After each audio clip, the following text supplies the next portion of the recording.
बिस्मिल्लाहिर्रहमानिर्रहीम। आज का जो हमारा सेशन है वो है सवालात और जवाबात का। सबसे पहले एक सवाल है, हमारे एक साथी ने पूछा है, सबकी मंजिल याद करने का बेहतरीन वक़्त क्या है? अगर आप हिफ़्ज़ पढ़ा रहे हैं या पढ़ रहे हैं तो आपके लिए बेहतरीन वक़्त जिसमें आप सबकी मंजिल याद करते हैं वो ज़ोहर की नमाज़ के बाद का वक़्त है। जैसी ज़ोहर की नमाज़ होती है, क्लासें लगती हैं, तो बच्चों से आपने सबसे पहले 7 असबाग याद करवाने हैं, अगर आपकी तरतीब है, और रखनी भी चाहिए, बहुत बेहतर है सबकी पारे के याद करने के लिए। और 7 सबक जिस वक़्त याद कर लिए उसके बाद सबकी की बारी आती है और उसके बाद मंजिल की बारी आती है। अच्छा, बाज़ लोग ये होते हैं जो ऑनलाइन क्लासें पढ़ते हैं, उनकी तरतीब होती है कि वो असर के बाद अपने बच्चों को ऑनलाइन क्लास पढ़वाते हैं और उसमें वो उनसे सबकी मंजिल याद करवाते हैं। तो आपके ज़हन में रहे कि जो असर का वक़्त है वो बच्चों के खेल कूद के लिए है। एक तो ये है कि आप बच्चों की हक़ तलफ़ी कर रहे हैं कि उनके खेल का वक़्त आप मसरूफ़ कर रहे हैं। लाज़मी बात है, पूरा दिन एक बच्चा पढ़ता है तो असर का वक़्त जो है उसकी फ्रेशमेंट के लिए, उसकी ज़हन की फ्रेशमेंट के लिए, जिस्मानी जो है वर्जिश के लिए इंतहाई बेहतर वक़्त है। तो आप ज़ोहर से लेकर असर के दरमियान में सबकी मंजिल याद करवा सकते हैं या कर सकते हैं, ये आपके लिए बहुत बेहतरीन वक़्त है। दूसरा सवाल है, आगे जो है सेमाई इम्तिहानात आ रहे हैं, उसकी तैयारी के हवाले से हमारे एक साथी हैं हज़रत मौलाना हज़रत उमर साहब, उन्होंने सवाल किया है कि हमारे 18 जुलाई को इम्तिहानात हो रहे हैं, उसकी हमने कैसी तैयारी करनी है। तो मैं कोशिश करूँगा कि मुख्तसर वक़्त में आपको ये तरतीब समझा सकूँ और बता सकूँ। आपने करना ये है कि मिसाल के तौर पर आपके क्लास में बाज़ बच्चे 10 पारों वाले हैं, बाज़ 15 वाले हैं और बाज़ 20 पारों वाले बच्चे हैं। अब आपने 3 बच्चे 20 पारों वाले ले रहे हैं, अगर 3 बच्चे हैं, अगर ज़्यादा है तो उनके 2 ग्रुप बना सकते हैं। 20 पारों वालों में से आपने 2 ग्रुप बना लेने हैं, अगर 5-6 बच्चे हैं उनको बिठा देना है। 10 पारों वाले की अगर 2 ग्रुप बनते हैं 3-3 करके तो 2 ग्रुप बनाने हैं, अगर 1 ग्रुप बनता है तो 1 ग्रुप बना लेना है। 1 ग्रुप आपके 3 बच्चों का होना चाहिए, 5 पारों वाला का है, 10 पारों वालों का है। इसी तरीके से उन करीबी पारों वाले बच्चों को आप एक तरफ कर लें। 5 या 6 पारों वाले बच्चे हैं, आपने बिठा दिए, 3 बच्चे बिठा दिए, फिर दूसरे 3 बच्चे बिठा दिए। अब आपने अगला काम ये करना है कि इनको एक ही पारा दे देना है, समझो आपने इनको हामीम दे देना है।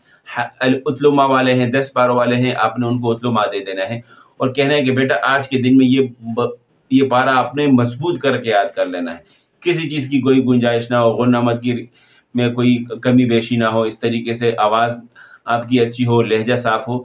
आपसे ये पारा कल सुना जाएगा। सुनने की तरतीब ये होगी कि वही 3 बच्चे आपस में बैठेंगे, पहले एक बच्चा जो है वो आधा पारा पढ़ेगा, दूसरा बच्चा दूसरा आधा पढ़ेगा, तीसरा बच्चा फिर घूम कर वही पहला आधा फिर पढ़ेगा। इस तरीके से ये पारा एक दोहरा लेंगे।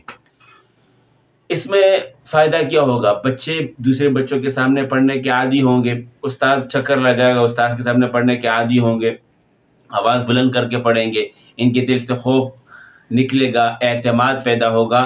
और अगर एक बच्चे की गलती आती है तो वो गलती सबके सामने ज़ाहिर हो जाएगी, अगर लफ्ज़ी गलती है। इस तरीके से बहुत सारे फ़वाइद हैं। तो ये इस तरतीब से आपने इनकी तैयारी करवानी है। आखिर में फिर आपने जायज़ा भी ले लेना है रोज़ाना के हवाले से। मुख्तसर तौर पर मैंने बताया, इससे मुतालिक बहुत सारी वीडियोज़ मेरी मौजूद है, आप देख सकते हैं। और जब सारे पारे पूरे हो जाएँ आप उनका जायज़ा ले लें, बेहतरीन तरतीब है। अगला सवाल है, मखारिज कैसे ठीक करें इलाके के। अच्छा, बाज़ दोस्त अहबाब सवाल करते हैं मुझसे और कहते हैं कि यार आप हमारे मखारिज ठीक करवाएं। तो बहुत सारे दोस्त से मैं किस का मखारिज ठीक करवाऊँगा। बेहतरीन तरीका ये है कि आपके इलाके के जो उस्ताद है या आपका जो उस्ताद है और पढ़ रहे हैं आप उनसे, उसको आपके बारे में इल्म होगा कि मेरे बच्चे का कौन सा मखरज ठीक नहीं है, कौन सा हर्फ ठीक नहीं है। तो आप उस्ताद से कहें कि मेरा मखरज ठीक करवाएं। आसान तरीका ये है कि आपने उस्ताद से पूछ लिया कि इस मखरज का, इस हर्फ का कौन सा मखरज है, ठीक है। अब उस मखरज को पहले आपने समझ लेना है। मिसाल के तौर पर अब सा है, सा का मखरज क्या है, ज़बान की नोक जो ऊपर के 2 दांतों के किनारे पे लगे, सा। अब इसको उस्ताद से आप एक दफ़ा ठीक करवा लें कि उस्ताद जी मैं ठीक पढ़ रहा हूँ कि नहीं। ताजी आपको बता देंगे अगर ठीक है। अब आपने उसको ठीक करवा के शीशा ले लेना है। अब बार बार बार बार बार बार ये इस तरीके से आप अपने साथ दोहराई करें, उस्ताद को जाकर सुनाएं। यही बेहतरीन तरीका है मखरज के ठीक करने का। आपका मखरज अपनी जगह पर ठीक तरीके से बैठ जाएगा, उसके बाद आपको कोई मुश्किलात नहीं होगी।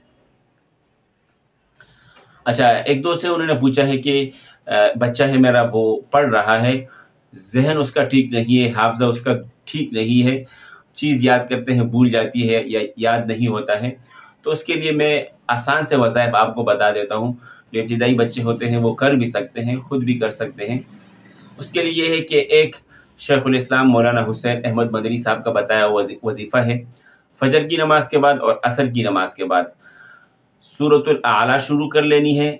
जब आप पहुँचेंगे सनुक़रिउका फला तंसा, इस आयत को 7 दफ़ा दोहरा कर सूरत ख़त्म कर लेनी है।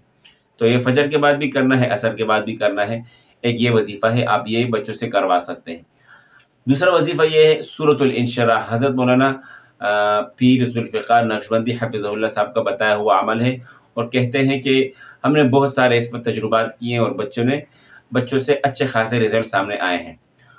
वो उसका तरीका ये है कि जिस वक़्त भी बच्चा पढ़ाई में बैठे, फजर के 8 बजे के बाद बैठे, फजर के बाद बैठे, ज़ोहर के बाद, मगरिब के बाद बैठे, एक दफ़ा सूरह अलम नशरह सूरत पढ़ के अपने दिल पर फूंकना है। एक दफ़ा पढ़ के अपने दिल पर फूंकना है, उसके बाद अपनी पढ़ाई शुरू कर लेनी है। कुछ ही वक़्त में इंशाअल्लाह आप खुद देखेंगे कि बच्चों का ज़हन और हाफ़ज़ा ठीक होने लगा है। अच्छा, एक ये भी सवाल है कि असर के बाद बच्चों को पढ़ाना ठीक है कि नहीं है। इसका जवाब मैं पहले दे चुका हूँ कि चूँकि बच्चे पूरा दिन पढ़ लेते हैं, असर के बाद उनका वक़्त खेलने का है।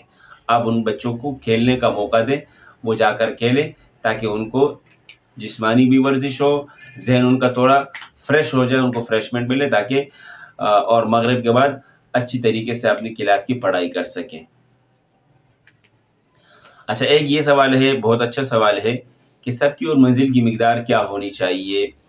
अच्छा, जहाँ तक सबकी की बात है, सबकी की मिकदार, एक बच्चा है वो हामीम में पढ़ रहा है। अब हामीम उसने शुरू कर लिया है। अब इसका जो सबकी है वो तो क़ाल फ़मा है।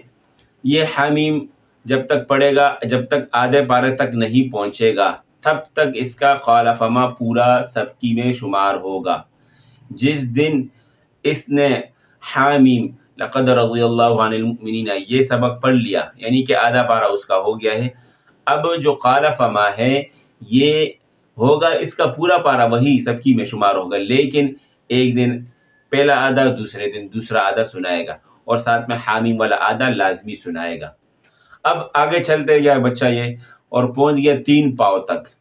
ठीक है, अब इसने वज़कुर अख़ा आद, ग़ालिबन यहाँ तक होता है, 3 पाँव इसने पढ़ लिया है। अब इसका जो क़ाल फ़मा है वो मंजिल में शुमार हो जाएगा, और ये हामीम जो है 3 पाँव हो जाने के बाद अब ये रोज़ाना की सबकी सुनाता रहेगा जब तक ये पारा ख़त्म नहीं होता। पारा ख़त्म हो गया, इसका सबकी पारे का जायज़ा देगा, अगले पारे इलाही रद्दू में जाएगा, तो यह हामीम उसकी पूरी मंजिल शुमार होगी, सबकी शुमार होगी। अच्छा, मंजिल की मिकदार क्या होनी चाहिए। मंजिल की मिकदार के लिए आपके जहन में ये बात ज़रूरी है कि मंजिल की मिकदार पारों की मिकदार के साथ साथ बढ़ती रहती है। यानी कि अगर आपका एक बच्चा है, उसने 5 पारे पढ़े हैं, तो उसके लिए 1 पारा मुनासिब है। 8 पारों तक भी आप 1 पारा रख सकते हैं। बाज़ असातिज़ा 1.5 पारा भी रख लेते हैं, 2 पारा भी रख लेते हैं। लेकिन मैं समझता हूँ कि अगर आप बच्चों की मंजिल कम रखेंगे, उसका फ़ायदा ये है कि बच्चे के पढ़ने में रवानगी, उसकी जो रफ्तार है वो ठीक रहेगी, ज़्यादा तेज़ी नहीं करेगा। अगर हम 2 पारे रख लेते हैं, वो तो फिर बच्चा कोशिश करता है कि मैं जल्दी ख़त्म करूँ। उस जल्दी के ख़त्म करने में बच्चे की ज़बान ख़राब हो जाती है, वो जल्द पढ़ने का आदी हो जाता है। तो जल्द पढ़ने के आदी से हमने रोकने के लिए इसकी मंजिल कम रखी है, इसमें फ़ायदा भी है। अच्छा, अब बच्चा पहुंच गया है 12 से 14, 15 पारों तक पहुंच गया है। अब आपने 10 पारों तक बच्चा पहुंच जाए, उसके बाद आपने फिर इनकी 1.5 पारा मंजिल लगा लेनी है। 1.5 पारा 10, 11, 12 पारों तक, बल्कि 14 पारों तक भी आप 1.5 पारा मंजिल रखवा सकते हैं, 12, 13, 14 पारों तक। ठीक है, बच्चे के जहन को देखकर। उसके बाद जब 15 पारे हो जाए, 14-15 पारे हो जाए, आपने 2 पारे मंजिल उनकी कर देनी है। 20 पारों तक यही उनकी 2 पारों की मंजिल हो। और जब 20 पारे हो जाए उसके बाद आपने 2.5 पारा या 3 पारा आपने उनकी मंजिल लगा देनी है। तो ये एक बेहतरीन तरतीब है। इसमें इस बात का ध्यान रखा गया है कि बच्चे की रफ्तार तेज़ ना हो, और लाज़मी बात है उसके बाद फिर आपने उनका जायज़ा भी लेना होता है।